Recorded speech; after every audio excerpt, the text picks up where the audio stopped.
China sigue marcando la pauta económica del mundo. Su desaceleración y su crecimiento han llevado la noticia del día.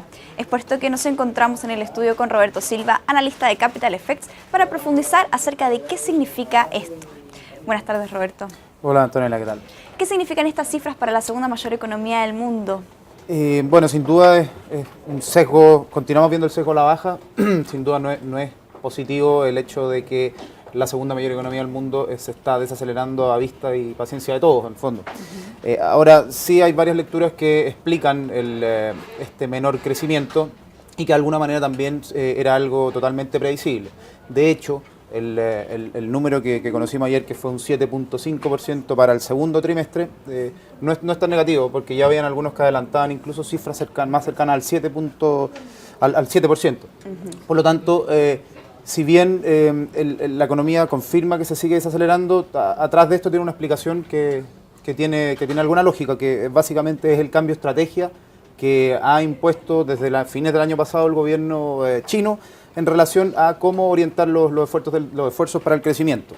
Lo que quiero decir con esto es que China está tratando de dejar de convertirse, de ser la fábrica de todo el mundo, como lo ha sido en los últimos 20 años, para buscar un crecimiento un poco más orientado por la vía del consumo y la inversión. ¿Ya? ¿Y hasta cuándo entonces podríamos llegar a ver estos efectos de este cambio en la estrategia económica? Digamos? Bueno, en ese sentido han habido varios comentarios, de hecho varias conferencias que ha dado el primer ministro de China, en donde ya se ha mostrado tolerante incluso a crecimientos cercanos al 7%. Esto obviamente genera un poco más de ruido, porque en algún minuto, hace 2 semanas atrás me parece, se envió un comunicado en donde decían que las autoridades en China ya estaban hablando de un rango entre 6.5 y 7%. Yo creo que un crecimiento bajo el 7% ya podría generar un poco más de incertidumbre y podría tener efectos mucho peores que los que ha tenido hasta ahora. ¿Y esos efectos son solamente en el ámbito nacional chino o también hay un impacto en el resto del mundo y también sobre todo en la economía nacional? Sí, claro. Bueno, los países más afectados o de alguna manera los países que se ven que tienen un mayor grado de dependencia a una economía como la China son los países emergentes. Son países como, en el caso de nosotros, países que viven de un sector exportador de materias primas. Por lo tanto, básicamente hoy día lo que se está viendo y lo que se está poniendo en riesgo es justamente este crecimiento que venían trayendo los países emergentes en los últimos 3 y 4 años. Y también se pone en riesgo el crecimiento aumenta que tenía entonces China para fin de este año. ¿Podemos esperar cifras nuevamente a la baja para el último trimestre? Yo creo que se deberían seguir revisando a la baja.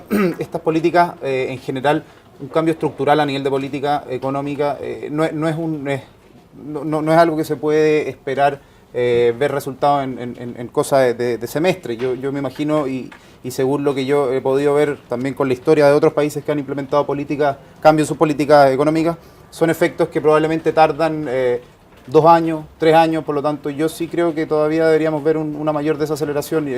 Me parece que lo que hoy día está en duda, y es lo que todos se preguntan, es qué va a hacer el Banco Central, porque por un lado, claro, está el gobierno con un cambio de política en donde busca un crecimiento más sostenible en el largo plazo, pero por otro lado lo que todos esperan es que el Banco Central apoye estas medidas con una política monetaria un poquito más expansiva que permita amortiguar un poco esta disminución del crecimiento. Perfecto. ¿Y cómo se sitúa China entonces en comparación a, por ejemplo, economías como Estados Unidos o quizás algunas europeas?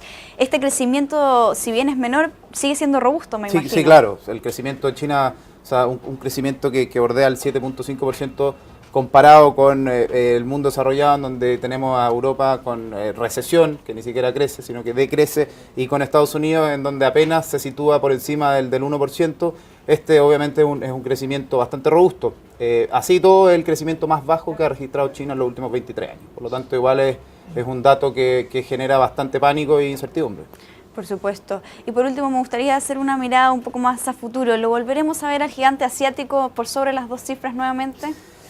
Es una pregunta un poco difícil de adelantar, sobre todo que el mundo está cada vez más dinámico. Por lo tanto, en términos de materia económica, hay muchos factores que hoy día son muy difíciles de adelantar o poder inferir, pero si mantuviéramos más o menos constantes ciertos factores o elementos, yo creo que sí. Yo creo que China, solo como dato, China hoy día vive de su consumo, es decir, el PIB se explica por un 35%, dado por el consumo interno.